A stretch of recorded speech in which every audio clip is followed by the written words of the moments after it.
London এয়ারপোর্টে হাসনাত আব্দুল্লাহকে ছাত্রলীগ কর্মীরা হেনস্থা করেছেন। দর্শক দেখতে পাচ্ছেন, আজকে আবার লন্ডনের এয়ারপোর্টে হাসনাত আব্দুল্লাহর উপর আক্রমণ করেছে আওয়ামী লীগ কর্মীরা। হাসনাত আব্দুল্লাহ ভয়াবহ আহত হয়েছে।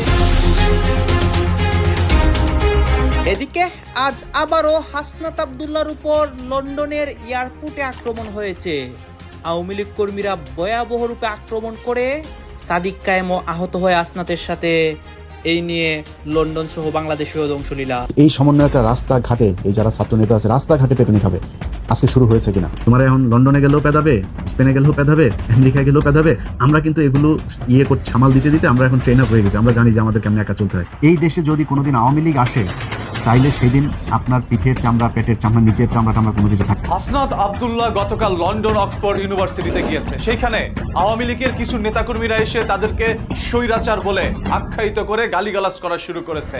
এমন তো অবস্থায় হাসনাত আব্দুল্লাহ তাদেরকে ভয় না পেয়ে বরঞ্চ তাদেরকে মাঝখানের আঙুলটি দেখিয়ে দিয়েছে। এতে করে সামাজিক যোগাযোগ মাধ্যমে গতকাল থেকে হাসনাত আব্দুল্লাহকে নিয়ে হাসানাত আব্দুল্লাহ যুক্তরাজ্য সফরে গিয়ে দফায় দফায় অপ্রীতিকর পরিস্থিতির মুখোমুখি হয়েছেন বৈষম্য বিরোধী ছাত্র আন্দোলনের অন্যতম সমন্বয়ক এবং বর্তমান এমপি হাসানাত আব্দুল্লাহ। লন্ডনে তার অবস্থান ও বিভিন্ন সভাকে কেন্দ্র করে আওয়ামী লীগ কর্মী সমর্থকদের তীব্র ঘটনা ঘটেছে। খালি ব্রেকিং নিউজ, এবার লন্ডনে গিয়ে বাটপাড়ি এবং প্রতারণা করতে গিয়ে ধরা খাইল সাদিক কায়েম ও হাসনাত আব্দুল্লাহ। লন্ডনে গিয়েও বাটপাড়ি করছে হাসনাত আব্দুল্লাহ এবং তারেক রহমান। সেইখানে আওয়ামী লীগের তুপের মুখে পড়ে। আপনারা দেখেছিলেন গত 3 দিন আগে হাসনাত আব্দুল্লাহকে ডিম নিক্ষেপ করা হয়েছিল, গণধুলাই করা হয়েছিল লন্ডনের মাটিতে। আজকে আবার সেইখানেই এয়ারপোর্টের মধ্যে নতুন ঘটনা ঘটে হাসনাত আব্দুল্লাহ, সাদিক কায়েম ভয়াবহ বিপদের মুখে পড়েছে আবারও। আপনারা দেখতে পারবেন এই ঘটনার পিছনে আওয়ামী লীগের অসংখ্য নেতাকর্মী লন্ডনে গ্রেপ্তার হয় এবং অসংখ্য ঘটনা ঘটে, এমনকি হাসনাতরাও আটক হয়। সবকিছু দেখানোর চেষ্টা করবো এই একটি ভিডিওতে এবং অসংখ্য রহস্য উন্মোচন করব। এই নিয়ে বাংলাদেশেও যে অসংখ্য তুলপার পরিস্থিতি, সবকিছু দেখতে পারবেন। যে ছাত্র নেতারা বাংলাদেশবাসীকে স্বপ্ন দেখিয়েছিল সোনার বাংলাদেশ করার, তারা দায়িত্ব নিয়ে মোহাম্মদ ইউনূসের নেতৃত্বাধীন অন্তর্বর্তী সরকারের ছত্রছায়ায় প্রতিষ্ঠা করে গিয়েছেন মব কালচার। সেই ছাত্র নেতাদের ওপরই এখন মব করা হচ্ছে। দেশের মাটিতে সেটি বহুবার দেখা গেলেও এবার বিদেশের মাটিতে দেখা গেল। জুলাই জঙ্গিদের ওপর ডিম থেরাপি চলমান। লন্ডনে প্রায় গণধোলাইয়ের মুখে হাসনাত আব্দুল্লাহ। এখানে দুটি বিষয় স্পষ্ট হলো। একটি হলো ছাত্র নেতারা এতদিন যেটা করে এসেছেন প্রেসার গ্রুপ বলে, এখন তারাই শিকার হচ্ছেন। আর অন্যদিকে বিদেশের মাটিতে এখনো আওয়ামী লীগের সমর্থক রয়েছে, সেটাও কিন্তু প্রমাণিত হলো। লন্ডনের রোমফোর্ড এলাকায় আওয়ামী লীগের নেতা কর্মীদের হামলার শিকার হয়েছেন এনসিপির সংসদ সদস্য হাসনাত আব্দুল্লাহ। স্থানীয় সময় সোমবার দুপুরের দিকে রমফোর্ডের এলাম পার্কের একটি টার্কিশ রেস্তোরাঁর সামনে এই ঘটনাটি ঘটে। ঘটনার সময় হাসনাত আব্দুল্লাহ সহ তার সঙ্গে থাকা যুক্তরাজ্য এনসিপির নেতৃবৃন্দ রেস্তোরাঁ থেকে বেরিয়ে যান। তখনই নাকি তাকে লক্ষ্য করে ডিম নিক্ষেপ করা হয়। অভিযোগ, যুক্তরাজ্য আওয়ামী লীগের দপ্তর সম্পাদক শাহ শামীমের নেতৃত্বে আওয়ামী লীগের একটি দল এই হামলা করে। ঘটনার একটি ভিডিও ফুটেজে দেখা যায়, যখন ডিম ছুঁড়ে মারা হয় তখন হাসনাত আব্দুল্লাহ ডিম থেকে নিজেকে রক্ষার চেষ্টায় এক পর্যায়ে রেস্তোরাঁর ভিতরে আশ্রয় নেন। এই সময় তার সঙ্গে থাকা যুক্তরাজ্য এনসিপি নেতাদের একটি অংশ হামলা প্রতিহত করার চেষ্টা করেন। তখন এনসিপি নেতা এতেশাম উল হকের সঙ্গে হাতাহাতিতে জড়িয়ে পড়েন হামলায় নেতৃত্ব দেওয়া শাহামিম। কিছু জনকে গ্রেপ্তারও করেছে লন্ডন পুলিশ। এখন প্রশ্ন, বারবার আক্রান্ত কেন হচ্ছেন এই ছাত্র নেতারা? তাহলে তো বলাই যায় তাদের উপর ক্ষুব্ধ মানুষ। যদিও বলা হচ্ছে এই হামলাকারীরা আওয়ামী লীগের সমর্থক, আর এটা যদি হয়েও থাকে তাহলেও তো ধরে নিতে হবে যে আওয়ামী লীগের সমর্থক বিদেশের মাটিতে এখনো রয়েছে। তারা কার্যত একজোট হচ্ছেন একটি ডাকে এবং পাশাপাশি জুলাই যোদ্ধারা কোন দেশে কখন যাচ্ছেন সেই তথ্যও তারা পেয়ে যাচ্ছেন। একবার ডাকলেই তারা সংগঠিত হয়ে যাচ্ছেন। ফলে শেখ হাসিনার দল যে 2 বছর পরও বিদেশের মাটিতে সক্রিয় হয়ে রয়েছে, এটা ইতিবাচক দিক আওয়ামী লীগের জন্য। কিছুদিন আগে বাংলাদেশের নাসিরউদ্দিন পাটোয়ারির ওপর মব করা হয়েছিল। নাসিরউদ্দিন থানায় অভিযোগ দায়ের করতে গেলে উল্টে এনসিপির এক নেতাকে গ্রেপ্তার করে পুলিশ। আর সেটা নিয়ে আবার সরব হন নাসিরউদ্দিন। তার আগে নাহিদ ইসলামের ওপর মব করা হয়েছিল। এমনকি দেশের মাটিতে হাসনাত আব্দুল্লাহ প্রায় মবের মুখ থেকে ফিরে এসেছেন। এক্ষেত্রে তো আওয়ামী লীগের ওপর দোষ দেওয়ার কোনো জায়গাই নেই, কারণ আওয়ামী লীগের মিছিল বা ঝটিকা মিছিল লক্ষ্য করা যেতে পারে, কিন্তু তারা মব করবে এখনো সেই পর্যায়ে পৌঁছয়নি আওয়ামী লীগ। কারণ প্রশাসন যথেষ্ট ওয়াকিবহাল, তারা যথেষ্ট তৎপর এবং তৎপরতার সঙ্গে তারা গ্রেপ্তার করছে আওয়ামী লীগ সন্দেহে বহু মানুষকে। সেখানে আওয়ামী লীগের সক্রিয় মুখ বা সক্রিয় কর্মীকে যে কোনো জায়গায় দেখতে পেলে যে গ্রেপ্তার করবে না, এটা তো কোনো কথা নয়। সেখানে ধরে নিতেই হবে ছাত্র নেতাদের উপরে এতদিন যে মব করা হয়েছে সেটা তাদের বিক্ষুব্ধ অংশ, কিংবা তাদের মধ্যে বেশিরভাগ জন সাধারণ মানুষ। তারা এতদিন ধরে যে কর্মকাণ্ড করেছে, জনগণ বিক্ষুব্ধ সেটারই টের পাওয়া যাচ্ছে। জনরোষ যে দিনে দিনে বাড়ছে সেটাও বলার অপেক্ষা রাখে না। এখন তারা জামাতের সঙ্গে মিলে হুঙ্কার দিচ্ছেন, কিন্তু একটা রাজাকার সমর্থনকারী দলের সঙ্গে মিলে কোনো লাভ করতে পারে কিনা এনসিপি, এটা নিয়ে যথেষ্ট প্রশ্নচিহ্ন রয়েছে। অক্সফোর্ডের ঐতিহাসিক মঞ্চে দাঁড়িয়ে যখন হাসনাত আবদুল্লাহ এবং সাদিক কায়েম ফ্যাসিবাদের পতনের বীরত্বগাথা শোনাচ্ছিলেন, ঠিক তখনই লন্ডনের ব্যস্ত রাজপথে দিনের আলোতেই আঁকা হচ্ছিল এক ভয়ঙ্কর প্রতিশোধের ব্লুপ্রিন্ট। অক্সফোর্ড ইউনিয়নের বাইরে চরম অপদস্থ হয়ে ফিরে যাওয়া পতিত স্বৈরাচারের দোসররা যে এত দ্রুত এবং এমন প্রকাশ্যে মরণ কামড় দেবে তা হয়তো কেউই আঁচ করতে পারেনি। হাসনাত আবদুল্লার সেই দুঃসাহসিক অবজ্ঞার জবাব দিতেই যেন বারুদে আগুন লেগেছিল। আর সেই আগুনের বিস্ফোরণ ঘটল অক্সফোর্ড থেকে লন্ডনে ফেরার পর একেবারে দিনের বেলায়, সবার চোখের সামনে। সুপ্রিয় দর্শক, কি ঘটেছিল যুক্তরাজ্যের সেই রুদ্ধশ্বাস দিনে? কড়া নিরাপত্তার ঘেরাটোপ ভেদ করে কিভাবে হাসনাত আবদুল্লার ওপর ওই চরম আঘাত হানল ক্ষুব্ধ আওয়ামী লীগের কর্মীরা? এটি কি নিছকই কোনো আকস্মিক ঘটনা, নাকি এর পেছনে লুকিয়ে আছে সুদূর প্রসারী কোনো মাস্টার প্ল্যান? চলুন আন্তর্জাতিক রাজনীতির এই গভীর রহস্য এবং রোমহর্ষক ঘটনা প্রবাহের প্রতিটি পরত একদম ওপেন সোর্স ইন্টেলিজেন্সের সাহায্যে বিশ্লেষণ করে দেখা যাক। সময়টা ছিল ভরদুপুর। অক্সফোর্ডের অত্যন্ত সফল এবং রাজকীয় একটি পর্ব শেষে হাসনাত আবদুল্লাহ এবং তার সঙ্গীরা যখন লন্ডনের প্রাণকেন্দ্রে অবস্থান করছিলেন, তখন চারপাশের স্বাভাবিক কর্মব্যস্ততার মাঝেই ঘনীভূত হচ্ছিল এক অজানা আতঙ্ক। বিভিন্ন সূত্র এবং সামাজিক যোগাযোগ মাধ্যমে ছড়িয়ে পড়া চাঞ্চল্যকর তথ্যগুলো বিশ্লেষণ করলে দেখা যায়, অক্সফোর্ডের বাইরে ব্যর্থ হওয়ার পর আওয়ামী লীগের বিক্ষুব্ধ কর্মীরা মূলত তাদের স্ট্র্যাটেজি পরিবর্তন করে। তারা বুঝতে পেরেছিল প্রবাসীদের বিশাল শোডাউনের সামনে অক্সফোর্ডে দাঁড়িয়ে সুবিধা করা সম্ভব নয়। রাতের আঁধারে বা কড়া নিরাপত্তার মধ্যে হামলা করাটাও যুক্তরাজ্যের মতো দেশে অত্যন্ত ঝুঁকিপূর্ণ।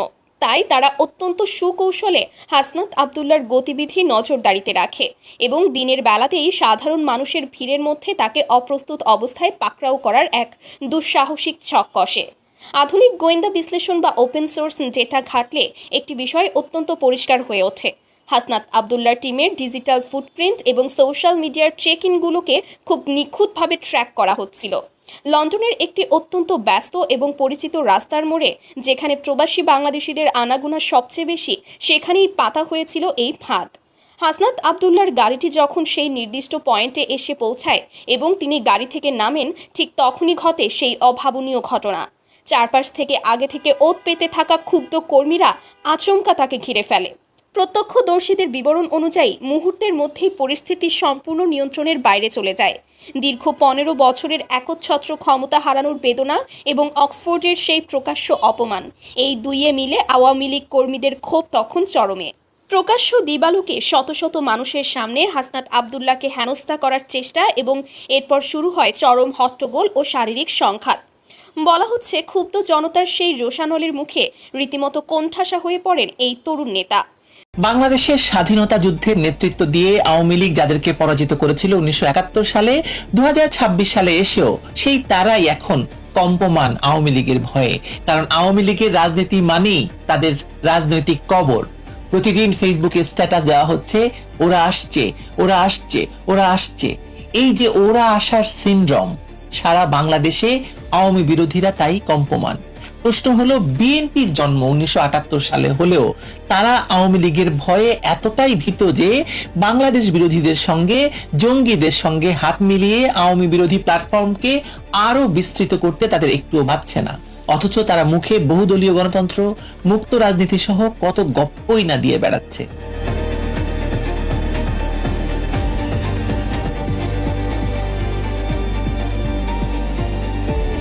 বাংলাদেশের বর্তমান রাজনীতির সবচেয়ে বড় প্যারাডক্স বা বৈপরীত্য সম্ভবত এখানেই।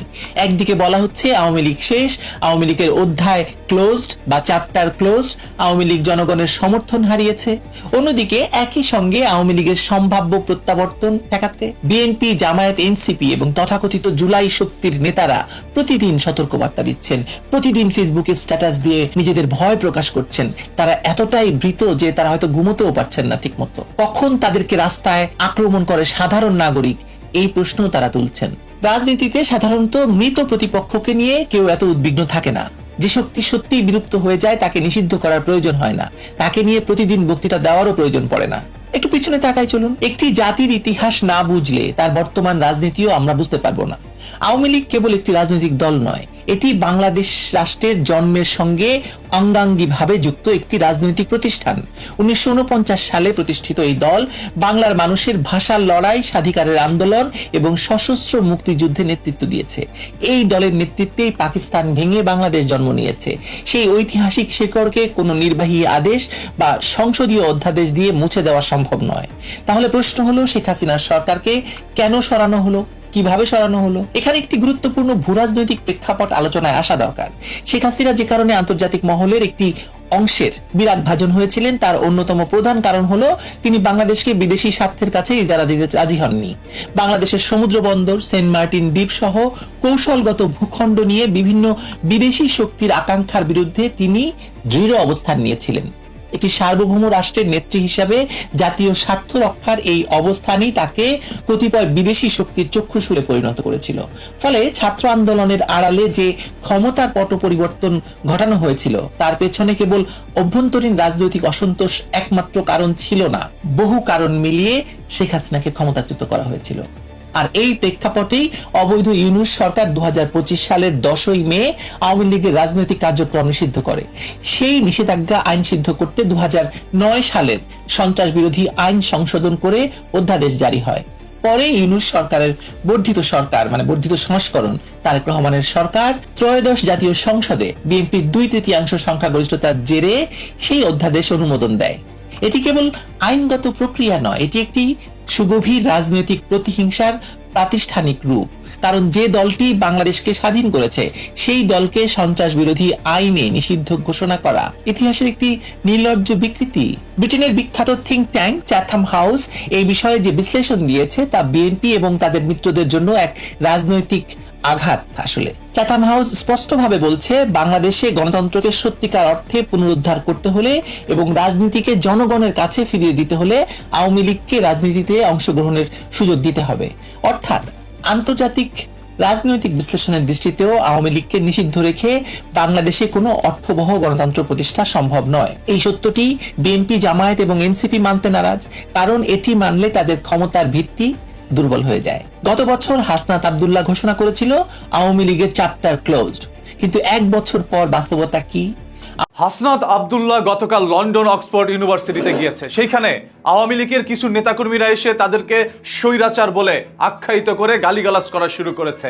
এমন তো অবস্থায় হাসনাত আব্দুল্লাহ তাদেরকে ভয় না পেয়ে বরঞ্চ তাদেরকে মাঝখানের আঙুলটি দেখিয়ে দিয়েছে। এতে করে সামাজিক যোগাযোগ মাধ্যমে গতকাল থেকে হাসনাত আব্দুল্লাহকে নিয়ে অনেকেই হিরো লিখে পোস্ট করে যাচ্ছে যে সেই পদত্যাগকৃত বা স্বৈরাচার ফ্যাসিস্ট আওয়ামী লীগকে হাসনাত আব্দুল্লাহ বুড়ো আঙুল বা মিডল ফিঙ্গার দেখিয়ে এসেছে। এই জন্য হাসনাত আব্দুল্লাহকে অনেকেই হিরো বলে আখ্যায়িত করে যাচ্ছে। আপনারা গতকাল দেখেছেন হাসনাত আব্দুল্লাহ এবং সাদিক কায়েম গিয়েছিলেন লন্ডন অক্সফোর্ড ইউনিভার্সিটিতে। সেখানে তাদেরকে ইনভাইট করা হয়েছে। সেই ইনভাইটে তারা যাবে এটা শোনা মাত্রই আগে থেকে পরিকল্পিতভাবে আওয়ামী লীগের কিছু সংখ্যক নেতাকর্মী সেখানে দাঁড়িয়ে থাকে। হাসনাত আব্দুল্লাহ যাওয়া মাত্রই দূর থেকে তাদেরকে গালিগালাজ করতে থাকে। তারা চেয়েছিল সেখানে একটি বিশৃঙ্খলা সৃষ্টি করতে, তবে সেই লন্ডনের পুলিশ এসে সবকিছু নিয়ন্ত্রণে নিয়ে আসে। পরিস্থিতি স্বাভাবিক হলে হাসনাত আব্দুল্লাহ এবং সাদিক কায়েম চলে যায় অক্সফোর্ড ইউনিভার্সিটির ভিতরে। সেখানে গিয়ে তারা তাদের বক্তব্য রাখে। এই যে কি কথা হচ্ছে, অনেকেই কিন্তু অনেক কথা বলতেছে। বিশেষ করে এখানে দেখতে পাচ্ছি আমরা হাসনাত আব্দুল্লাহর বিষয়ে অসংখ্য কথা হয়। হাসনাত আব্দুল্লাহর লন্ডনের পরিস্থিতি নিয়ে দেখানো হয়েছে। গাইজ, এই বিষয়গুলো দেখে এবং হাসনাত আব্দুল্লাহকে নিয়ে আপনার মন্তব্য কি, আপনার গুরুত্বপূর্ণ মন্তব্য অবশ্যই আপনারা আমাদের কমেন্ট বক্সে লিখে যাবেন।